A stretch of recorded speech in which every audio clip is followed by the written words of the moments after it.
Hello दोस्तों, ये permutation combination की थर्ड वीडियो है। इससे पहले मैं दो वीडियो ऑलरेडी बना चुका हूँ। इन दो वीडियो में मैंने पहली वीडियो में आपको परमुटेशन एंड कम्बिनेशन का बेसिक बताया है और सेकंड वीडियो में परमुटेशन एंड कम्बिनेशन का जो फॉर्मूला है उसका शॉर्टकट बताया है। तो ये थर्ड वीडियो है जिसमें मैं आपको बेसिक क्वेश्चंस बताऊंगा, जिसमें हम परमुटेशन एंड कम्बिनेशन के फॉर्मूलाज यूज नहीं करते, बस बेसिक कंसेप्ट से हम क्वेश्चन को सॉल्व कर सकते हैं, नंबर ऑफ वेज फाइंड कर सकते हैं। ओके, बहुत सारे क्वेश्चन ऐसे होते हैं जिसमें हमें परमुटेशन एंड कम्बिनेशन का फॉर्मूला ही यूज नहीं करना पड़ता। जैसे कि एग्जांपल लेते हैं, सपोज एक पर्सन है, उसको ए पॉइंट से बी पॉइंट पे जाना है, सिटी ए से सिटी बी में जाना है और उसके पास तीन अलग अलग वेज है। एक ये वे है, एक ये वे है और एक ये वे है। तो वो तीनों से ही इंडिपेंडेंटली जा सकता है, कोई प्रॉब्लम नहीं है उसको। ये वन वे है, ये सेकंड वे है और ये थर्ड वे है। और अब उसको बी से कहाँ जाना है, बी से सी पे जाना है। बी से सी पे जाने के लिए उसके पास दो वेज है। इसको मैं नाम दे देता हूँ पी, रूट पी, और इसको मैं नाम देता हूँ रूट क्यू। तो अगर उस पर्सन को ए से सी पे जाना है तो ये बताओ कि वो कितने डिफरेंट वेज में जा सकता है। ओके, तो ये बेसिक सा क्वेश्चन है। तो देखो, सिंपल सी बात है कि अगर ए से सी तक जाना है तो उसको पहले बी पे जाना होगा और उसके बाद वो सी पे जाएगा। ए से बी पे जाने के लिए उसके पास थ्री वेज है और बी से सी पे जाने के लिए उसके पास टू वेज है। तो हम करते क्या है, अब देखो ये दोनों काम एक साथ होंगे। अगर मेरे को ए से सी पे जाना है तो ए से बी पे भी जाएगा और बी से सी पे भी जाएगा।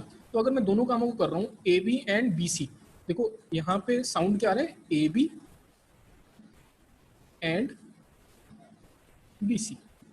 तो जहाँ पे एंड का साउंड है, एंड की आवाज़ है, वहाँ पे हम क्या करते हैं, हम मल्टीप्लाई कर देते हैं। अगर ए से बी पे जाने के थ्री वेज हैं तो यहाँ पे थ्री लिख दो, और बी से सी पे जाने के टू वेज हैं तो यहाँ पे टू लिख दो, and total number of veg कितने हो जाएंगे हमारे पास, सिक्स वेज हो जाएंगे। ओके, टोटल सिक्स वेज में वो ए से सी पे जा सकता है। ये बेसिक कंसेप्ट है किसका, मल्टीप्लीकेशन का। मल्टीप्लीकेशन हम तब यूज करते हैं जब दो काम एक साथ करने होते हैं हमें, और दोनों कामों के करने के हमारे पास अलग अलग नंबर ऑफ वेज होते हैं मल्टीप्लीकेशन में। अगर एक काम ए है, उसको करने के मेरे पास थ्री वेज हैं, एक काम बी है, उसको करने के मेरे पास टू वेज हैं, और एक काम सी है तो उसको करने के मेरे पास फाइव वेज हैं। तो तीनों काम अगर मैं एक साथ करूं तो मैं कितनी वेज में कर सकता हूं, तो मैं A cross B cross C यानी कि तीनों को मल्टीप्लाई करूंगा। Three into two into five is equal to 30। Okay, ये बेसिक कंसेप्ट है मल्टीप्लीकेशन का।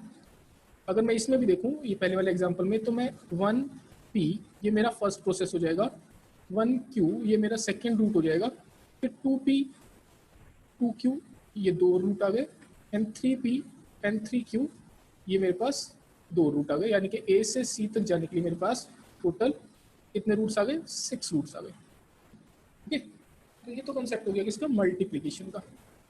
हम कुछ जगह पे मल्टीप्लीकेशन की जगह पे एडिशन का भी यूज करते हैं। एडिशन का यूज कब होता है, एडिशन का यूज तब होता है जब मेरे पास ऑप्शन है कि मैं फर्स्ट प्रोसेस करूं या सेकंड प्रोसेस करूं। यानी कि मेरे पास ए, सपोज ए एक काम है, उसको करने के मेरे पास कितने वेज है, फाइव वेज है, और बी काम करने के मेरे पास थ्री वेज है। तो या तो मुझे ए करना है या फिर मुझे बी करना है, इधर ए और बी। तो in how many ways I can do, so answer will be, number of veg will be. अब यहाँ पे मैं क्या करूँगा, यहाँ पे मैं ऐड कर दूंगा, क्योंकि या तो मेरे को ए करना है, ए और बी। तो जहाँ पे और आता है वहाँ पे आ जाता है आपका पॉजिटिव का साइन, प्लस का साइन। ओके, तो यहाँ पे फाइव लिख दो और यहाँ पे लिख दो थ्री, तो टोटल नंबर ऑफ वेज हो जाएंगे एट। ओके, एक और एग्जाम्पल मैं इसका लेता हूँ, बहुत सिंपल सा एग्जाम्पल कि आप एक रेस्टोरेंट में गए। रेस्टोरेंट में आपके पास स्टार्टर के लिए आपके पास कितने ऑप्शन है, स्टार्टर के लिए आपके पास सपोज 10 ऑप्शन हैं, और मेन कोर्स के लिए आपके पास कितने ऑप्शन हैं, मेन कोर्स के लिए आपके पास 5 ऑप्शन हैं। ओके, तो अगर आप एक स्टार्टर लेते हैं और एक मेन कोर्स लेते हैं तो आपके पास टोटल कितने ऑप्शंस हो जाएंगे, कितनी वेज में आप कर सकते हो, एक ऑर्डर कर सकते हो। तो starter and main course, starter and main course, तो एंड का जहाँ पे साउंड आता है वहाँ पे मल्टीप्लाई करते हैं, टोटल नंबर ऑफ 50 वेज हो जाएंगे मेरे पास। ठीक है, या फिर दूसरा केस क्या है, या तो मैं स्टार्टर लूँ या फिर मैं मेन कोर्स लूँ, कोई एक ऑर्डर कर सकता हूँ मैं। तो मेरे पास या तो स्टार्टर यानी कि एस प्लस मेन कोर्स, और के केस में आ जाएगा मेरे पास पॉजिटिव का साइन, यानी कि मेरे पास टोटल 15 ऑप्शन हो जाते हैं। ओके, 15 ऑप्शन है मेरे पास ऑर्डर करने के लिए। वहीं पे अगर एंड का केस आता तो मेरे पास टोटल 50 ऑप्शन होते हैं, यानी कि दोनों को साइमल्टेनियसली कर रहा हूँ मैं, एक साथ कर रहा हूँ। और इसमें अगर मैं एक ही केस लूँगा तो मेरे पास टोटल 15 केसेस होंगे। ओके, कुछ और एग्जांपल्स देख लेते हैं। सपोज एक डाई है जिसको मैं कास्ट कर रहा हूँ, ठीक है, एक डाइस को थ्रो कर रहा हूँ मैं और एक कॉइन को टॉस कर रहा हूँ, ठीक है। तो कितने ओवरऑल आउटकम्स आ सकते हैं वो देखना है मेरे को। तो एक डाइस को थ्रो करने पे मेरे पास कितने आउटकम आते हैं, टोटल 6 आते हैं। और एक कॉइन को टॉस करने पे मेरे पास टोटल 2 आउटकम्स आते हैं। तो अगर मैं एक डाइस को थ्रो करता हूँ और एक कॉइन को टॉस करता हूँ तो टोटल नंबर ऑफ आउटकम्स कितने होंगे, यानी कि डाइस एंड कॉइन, तो टोटल नंबर ऑफ आउटकम्स हो जाएंगे मेरे पास 6 इंटू 2 इज इक्वल टू 12, क्योंकि मैं दोनों काम कर रहा हूँ, मैं डाइस भी थ्रो कर रहा हूँ और कॉइन भी टॉस कर रहा हूँ, तो डाइस इंटू कॉइन। ओके, एक और एग्जाम्पल लेते हैं, एग्जाम्पल 2, कि मुझे एक प्लेस ए से दूसरे प्लेस बी पे जाना है और उसमें ए से बी तक जाने के लिए मेरे पास 6 ट्रेन्स हैं, ठीक है। ए से बी तक जाने के लिए मेरे पास टोटल 6 ट्रेन्स का ऑप्शन है, और फिर मेरे को वापस बी से ए पे भी आना है। ओके, लेकिन केस ये है कि मेरे को जब मैं ए से बी पे जा रहा हूँ और वापस बी से ए पे आ रहा हूँ तो वापस आते वक्त मैं एक डिफरेंट ट्रेन यूज करूंगा। तो बताओ कितनी वेज में मैं ये जर्नी कवर कर सकता हूँ, ठीक है। तो आपको पता है कि ए से जब बी पे जाएगा तो ए बी ट्रेवल करेगा तो उसके पास 6 ऑप्शन हैं, 6 ट्रेन हैं। उसके बाद जब वो बी से वापस ए पे आएगा तो उसके पास 5 ऑप्शन हैं, 5 ट्रेन हैं, क्योंकि एक ट्रेन तो ऑलरेडी वो यूज कर चुका है। तो total number of veg will be 6 into 5, total 30 number of veg हो जाएंगे उसके पास। ओके, एक और एग्जाम्पल लेते हैं। मेरे पास टोटल 4 प्राइजेस हैं और मेरे को 7 पर्सन में ये डिस्ट्रीब्यूट करने हैं। I have how many prizes, I have 4 prizes, 4 prize हैं और मेरे को 7 पर्सन में डिस्ट्रीब्यूट कर सकता हूँ मैं इनको। 7 पर्सन इसके लिए एलिजिबल है। ओके, तो मैं कितनी वेज में इसको डिस्ट्रीब्यूट करूंगा। ऑब्वियसली बात है 4 प्राइज है तो 7 पर्सन को तो नहीं मिलेंगे, बट हाँ 7 पर्सन एलिजिबल है इस प्राइस के लिए। तो in how many ways I can distribute this 4 prizes, इन 4 प्राइजेस को कितनी वेज में मैं डिस्ट्रीब्यूट कर सकता हूँ। ओके, ये कंफ्यूजिंग क्वेश्चन होता है थोड़ा सा, इसको मैं समझाता हूँ। देखो फर्स्ट प्राइज जो है उसके लिए मेरे पास कितने ऑप्शन हैं, पहले प्राइज को मैं कितने ऑप्शन कितने पर्सन को दे सकता हूँ, मेरे पास 7 ऑप्शन है तो 7 लिख दो। एंड सेकंड पर्सन के लिए, सेकंड प्राइज के लिए मेरे पास कितने ऑप्शन है, अगेन 7 ऑप्शन है क्योंकि सारी एलिजिबल है 4 प्राइजेस के लिए। फिर थर्ड प्राइज के लिए भी 7 एलिजिबल है और फोर्थ प्राइज के लिए भी 7 एलिजिबल है। तो total number of ways in which I can distribute this prizes is 7 raise power 4, क्या आ जाएगा हमारे पास 7 रेज़ पावर 4। ओके, ये हमारा केस आ गया। एक और एग्जांपल लेते हैं कि सपोज करो एक एग्जाम में टोटल नंबर ऑफ क्वेश्चन जो है, नंबर ऑफ क्वेश्चंस 10 है। ओके, 10 क्वेश्चन है और हर एक क्वेश्चन में ऑप्शंस कितने हैं, टोटल 4 ऑप्शंस हैं। एक स्टूडेंट है उसको 10 के 10 क्वेश्चंस कंपल्सरी है उसको अटेम्प्ट करनी है, तो कितनी वेज में वो इन क्वेश्चंस को अटेम्प्ट कर सकता है, number of ways of attempting these 10 questions, ठीक है। तो इसको कैसे सॉल्व करेंगे, देखो फर्स्ट क्वेश्चन जो है, फर्स्ट क्वेश्चन के लिए मेरे पास 4 ऑप्शन है तो 4 वेज में वो अटेम्प्ट कर सकते हैं। In the same way second option के लिए, सेकंड क्वेश्चन के लिए मेरे पास 4 ऑप्शन है, थर्ड क्वेश्चन के लिए मेरे पास 4 ऑप्शन है, एंड फोर्थ के लिए भी 4, एंड फिफ्थ के लिए भी 4, एंड सिक्स्थ के लिए भी 4, एंड सेवेंथ के लिए भी 4, एंड एट्थ के लिए भी 4, एंड नाइन्थ के लिए भी 4, एंड 10th के लिए भी 4। तो total number of options will be 4 raise power how much 10 आ जाएगा बस। This will be the case.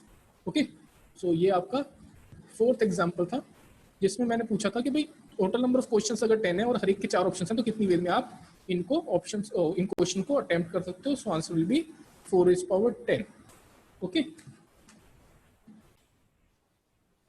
Next example है कि how many 4 digit numbers can be form with the digits 2, 5, 7 and 9।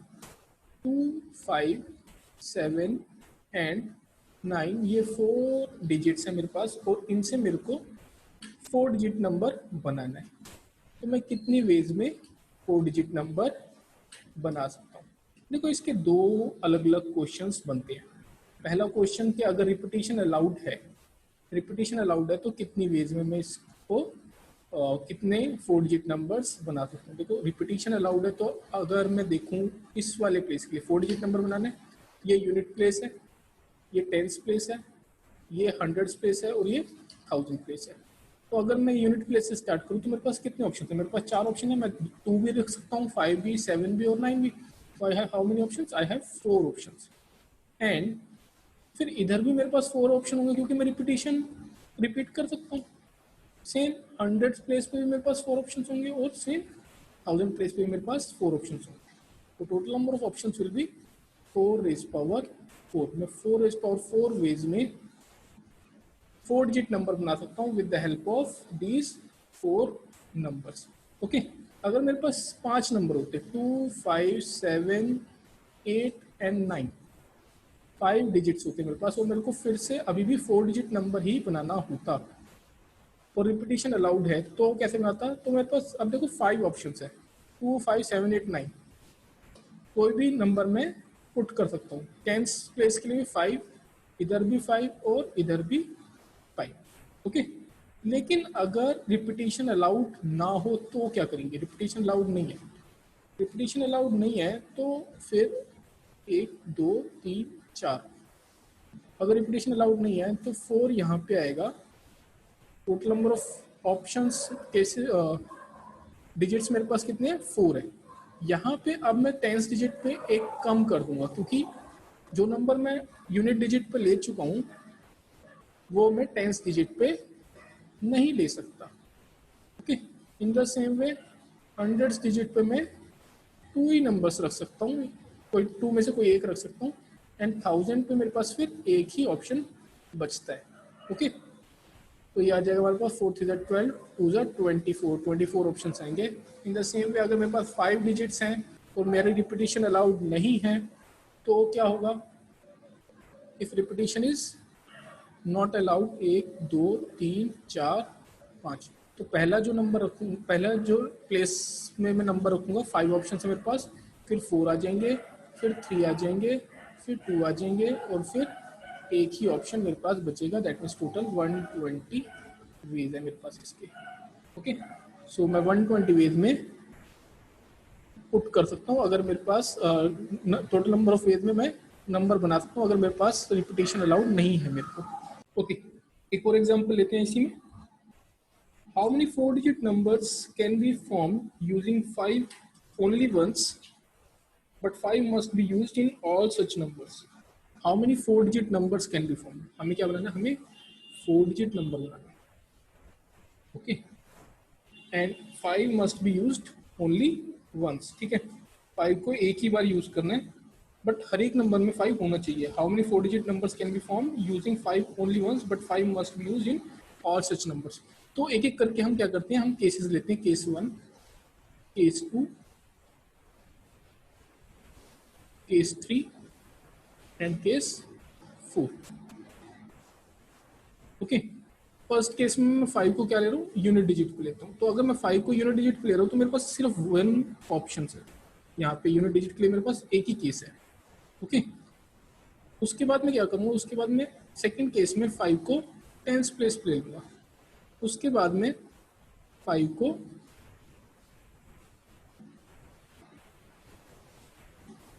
Hundreds place पे ले लूँगा। उसके बाद में 5 को 1000 प्लेस पे लूँगा। ओके, तो अब मेरे पास क्या कहा इन्होंने? रिपीटिशन की तो देखो इन्होंने कहा है कि रिपीटिशन तो अलाउड है, रिपीटिशन अलाउड है लेकिन 5 सिर्फ एक बार आएगा। तो यहाँ पे मेरे पास 0 से लेके 9 तक कितने भी नंबर आ सकते हैं एक्सेप्ट 5, तो टोटल 9 ऑप्शन है मेरे पास। फिर यहाँ पे भी मेरे पास 0 से लेके 9 तक जितने भी नंबर हैं वो आ जाएंगे। 10 नंबर हैं, 5 को हटा दो तो 9 नंबर आएंगे। यहाँ पे ना 0 आ सकता है ना 5 आ सकता है, तो यहाँ पे 8 ऑप्शन आएंगे। Okay, 8 cross 9 cross 9 cross 1 is equal to होता है 648।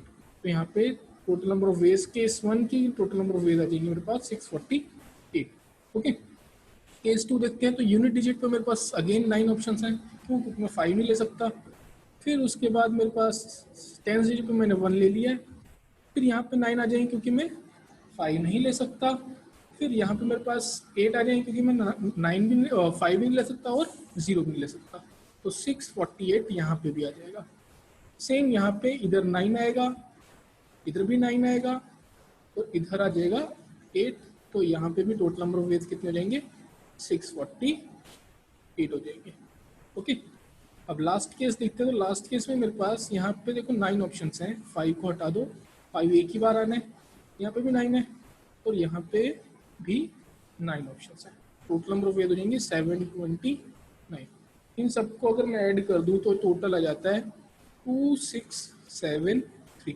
अब बात यह है कि मैं इनको ऐड क्यों कर रहा हूँ, सारे केसेस को ऐड क्यों कर रहा हूँ, क्योंकि यहाँ पे और का केस है, या तो केस 1 होगा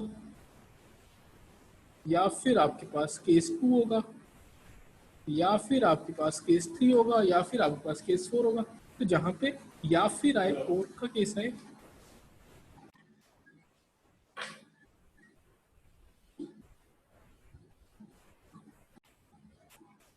और का केस आएगा तो वहां पे क्या आएगा आपके पास, वहां पे आपके पास एडिशन का साइन आता है, तो total number of veg will be 2673 हो जाएंगे।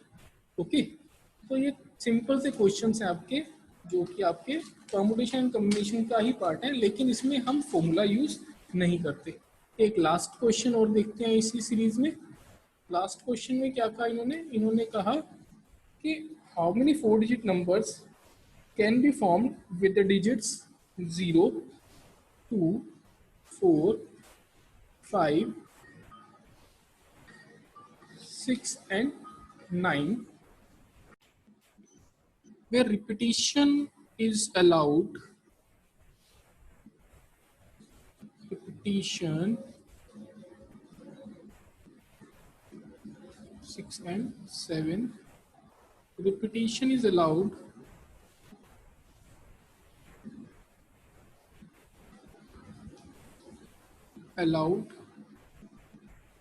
first case and repetition